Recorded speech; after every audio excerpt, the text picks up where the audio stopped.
Hello and welcome to Friends List. I'm Megan Farokhmanesh. I'm going to be your host today, and today I'm speaking with Alexa, one of my fellow reporters. Hey, what's up? Hey Alexa, how's it going? Good. How are you liking New York? Oh, big, overwhelming. It kind of feels like my first day of freshman year of high school so far, which is actually, in a strange way, kind of a good lead-in. Speaking of sad things, freshman year. So today we want to talk about sad gaming, gaming while sad, what you play when you're having just a bad day. So first, I actually did a quick poll on Twitter before we hopped on today and was surprised by how many people, I guess, do this and just the variety of things people are playing. I think we both kind of got Twitter bombed with that today. Yeah, a lot of people play video games when they're devastated. I've noticed. Which is interesting because I guess the scale of everything just was so varied. To start off with, I guess, do you want to tell me a little bit about what you play when you are having a bad day? Oh God, I like really super weird games. So anything that sort of anything that has like a unique mechanic or a story or something that really pulls me out. A big one that I keep going back to is Mirror's Edge. Just because I'm trying so hard not to like barf and trying to like make it between the buildings that I don't think about what's going on. And oddly enough, Final Fantasy X-2, just because there's a lot of side quests to do and there's so much going on, and like the story is just so freaking derpy. Like even if you're not even if you're just sort of passively aware and passively following the story, there's something about being able to run around in pretty outfits and like just constantly take down enemies and like do fetch quests for people. There's something a little mindless to it. I know that's horrible. I shouldn't be saying that a game that we all really like and really praise is mindless, but it's good for a distraction. Let's put it that way. Right. What about you? So, I mean, I'm kind of all over the place. I guess when I'm really having a bad day, I go for the aggressively cute happy games. So that actually tends to fall into the Nintendo category. So like Kirby, Yoshi's Story for Nintendo 64, I find it is very hard to be upset when you play that game because everything is just so adorable and happy, even when things are, sad for Yoshi's, I guess. Other than that, I find myself drawn into a lot of old JRPGs I used to play, so it's kind of almost like a comfort zone for me. I go back to those and I just feel like I'm hanging out with an old friend. Which ones? So Final Fantasy VI is actually kind of a favorite of mine. That's the one that I Yes! Yeah, right? It's Objectively the best. It's where I find myself going back to. Aside from JRPGs, though, I actually play a lot of games like Katamari, so it's generally anything that it feels like happy and fun. A lot of people were saying, though, they play a lot of shooters or anything that lets them, I guess, go blow people up. We got a lot of people saying that they play Katamari, just going back to that for a second. Like, a lot of people were like, Katamari Damacy. So, like, what is it about that game that's just, like, I guess, makes people want to, like, barf rainbows? Well, it is kind of like a barf rainbow It itself, is a barf of isn't rainbows. It is basically just vomiting rainbows as you roll. I think the soundtrack probably has a lot to do with it. It's so goofy and weird, and I feel like when you listen to that, it's really hard to not kind of like bob your head and be in a good mood. I mean, not only that, but I think there's something to be said for rolling up cats and cows and people, and I think that's so strange that it puts a smile on your face. You can't help it. There's a lot of, oh God, I'm trying to think of like the weirdest item I've ever rolled up in Katamari. There's some really, really, really bizarre items. And then like spoilers when you get to like the end levels and you're rolling up like countries and like monuments and stuff, like when you're rolling up the world, like that stuff's awesome. I mean, and was then the there's last... Godzillas. Oh my gosh, I wish there were Godzillas. You can make There your own. are. There are. There are. I think it's oh my God, is it the Vita game? I think it might be at the end of the Vita game when you're rolling up the Earth. They have like all of this stupid stuff like UFOs and like rainbows with unicorns and giant squid. And in one area, there is like a Godzilla walking around and you can actually roll him up in your Katamari if it's big enough. I wish you could just battle him instead of rolling him up. You guys could have like he has his own Katamari and then you guys Katamari together. Oh, a Katamari roll-off with Godzilla. Yeah, I'd play that. Get on that. Whatever. Bandai Namco. Get on that. So it's interesting because I'm curious, like, do you actually play, obviously you play a lot of games. Do you play games when you're feeling like really angry though? Is it just when you're sad, or is there any kind of other emotion that you tend to tie to your gaming? Emotions that I tie to my gaming. I don't know. I do it so much now that like if I like have right now I have a really sort of atrocious backlog of games that I've played a lot of and haven't finished. So I have this nice little stack next to my television in my apartment And I sort of go, like, depending on my mood that day, it sort of affects what I go to. Like, if I'm in a really, I guess if I'm in a really good mood, I'll sit down and play something like I'm playing Child of Light on hard. I played it. I played it on normal, and I'm playing it on hard. I'll pick up Child of Light because I'm in a really good mood, and that game puts me in a really good mood because it's JRPG and it's pretty, and I really enjoyed playing it the first time around. And on hard, it's a decent challenge. Like, I really like playing it. If I'm really like mad, I always go back to Borderlands. Like, I'm always like, I'm just gonna go mindlessly shoot people for a few hours. And I'm not a big shooter player, but I do love Borderlands, so I'll find myself back there just like running, gunning. Um, Angry games, like really, really angry games, I probably won't play games when I'm angry because that's when I'm most prone to like throwing the controller or breaking something. So I try not to game when I'm severely angry because I will destroy my hardware. I don't know. What about you? For me, it's kind of weird. I play pretty similar games when I'm angry as when I'm sad. So it's anything that I think is going to put me in a good mood. I think it's just the destination is happiness, and it doesn't matter what kind of platform I'm coming from. So I do tend to go back to those JRPGs. I go to a lot of like story-based games. I was having a really bad week, and I actually played a ton of Beyond Two Souls for the first time. And Wow. that I know, right? Of all the things you could play, you play the one that is probably strange and frustrating in its own way. I think that it was just so easy because the story pulled me in, and it was very easy for me to put myself in Ellen Page's character and kind of watch over her and figure out what I wanted to do with her life rather than reflect on my own, which actually, I know, right? It's weird. Someone actually brought up like, oh, when I'm upset, I play The Sims. And I think that's interesting because that game, I will go from a good mood to incredibly depressed playing The Sims as much as I love it, as much as I play it all the time. I can't play. Why? Okay. So the thing is with The Sims, I have a tendency to try and recreate my own life, which you should never do. I know that's what a lot of people want to do. You shouldn't do it because then I'm like, yeah, I'm going to be this sim who's like this crazy, awesome journalist, and I'm going to live in this giant house, and I have 5 cats, and everything is great. And then I'm like, oh, God, I wish my life was actually like this. And then I just get really depressed, and I'm like, instead of playing The Sims, I should probably be actually working or purchasing cats or doing something to like reach this crazy, unattainable goal that I seem to have set for myself. I need to be purchasing more cats. Everyone should be purchasing more cats. I don't have enough Um, cats. I only have one.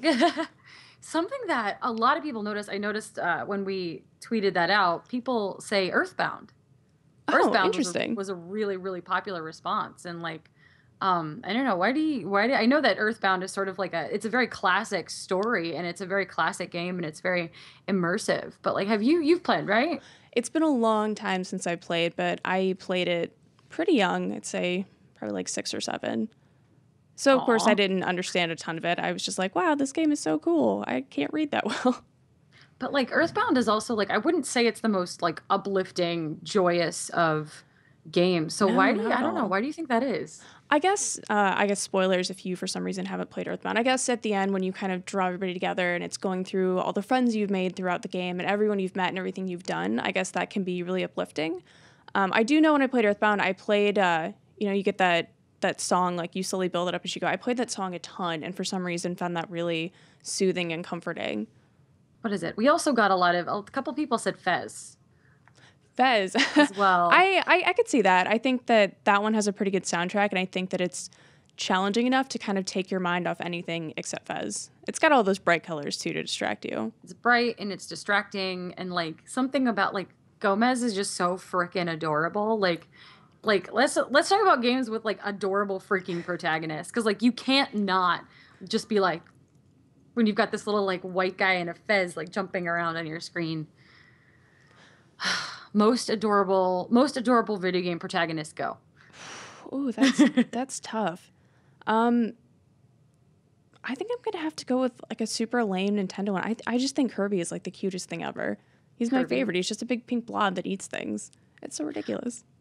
I'm curious as to like why you're drawn to Nintendo games. Like, is Nintendo like the best company for combating like sad times? I Like, think why do Nintendo you? Nintendo is just like my best friend from childhood, and even though I don't always approve of the decisions they make or what they're doing now, I still will always have a deep appreciation and love for them. So I think going back to Nintendo, it's just like, oh, maybe this isn't the best game I've played in a long time, or maybe I could probably be doing better things with my time, but somehow like I feel good being here. Like this makes me feel good. I mean, like lately I've been just like hitting Nintendo's catalog pretty hard. Playing a lot of Mario Kart 7 these days. Mario Kart 7's good. It's a really solid entry. I kept going. It's funny that you mentioned Nintendo. I used to go back to like when I was upset, I'd play a lot of Super Mario Galaxy. Which was just fun. But like the deeper you get into that game, again, spoilers, like you sort of dig up Rosalina's backstory, and it's just like it completely like polarizes that gameplay, because that game was so like just fun, like genuinely fun and genuinely challenging, and then you unravel sort of her sad past, and it's like, so I think now I don't go back to that anymore for that reason. Yeah. Well, that's interesting because I noticed like nobody who responded to us had anything to say about like, oh, when I'm sad, I play sad games. So it seems that whenever people are sad, they really don't want company with games. Yeah. What about when you're just like, have you ever just had to play a dumb game? Like you're feeling dumb and you're like, I need to play something dumb. To be honest, that's kind of how Final Fantasy X-2 is for me. Sorry, everyone. Final Fantasy X-2 is my dumb game. I'm just like, this game is like Powerpuff Girls with some kind of like rainbow vomit mixed in. Like it's just so girl power that it's like my stupid go-to kind of thing. See, I go with, my analogy is Charlie's Angels. Yeah, yes, that's actually perfect. For X-2, because in the beginning they're all like, woo, like doing their like thing with the concert. A really good dumb game for anyone who needs some dumb games or perhaps hasn't embraced their dumb game desires yet. I'm a huge fan of JoJo's Bizarre Adventures All-Star Battle. I've been seeing you tweet about this lately, and I haven't played it, so I have no idea what you're talking about. Please explain what this is. So it's tied to the anime that is also pretty popular right now. For all of you that haven't seen it, it's on Crunchyroll. You can watch all three seasons, and it is absolutely bizarre. Like without spoiling anything, it's a story about a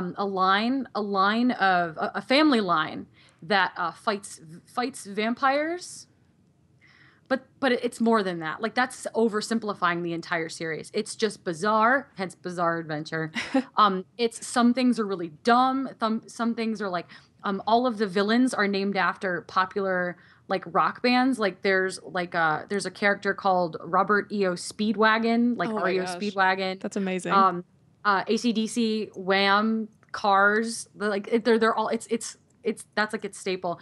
But the game sort of follows the plot, and you can battle, like you can use people's specials attacks and fight them. It's an anime video game where you're following the plot of the anime, and it's just so freaking dumb in the funnest way possible. Like if you want to burn an hour or two and you're like, I need to do something dumb, like you should probably pick up JoJo's. Okay. It's pretty good. Okay, I can hop on that train. Yeah. So one more thing, I guess. I'm curious to know what games you find to be really depressing and that you kind of need a break from because they've suddenly made you a sad person. Oh my God.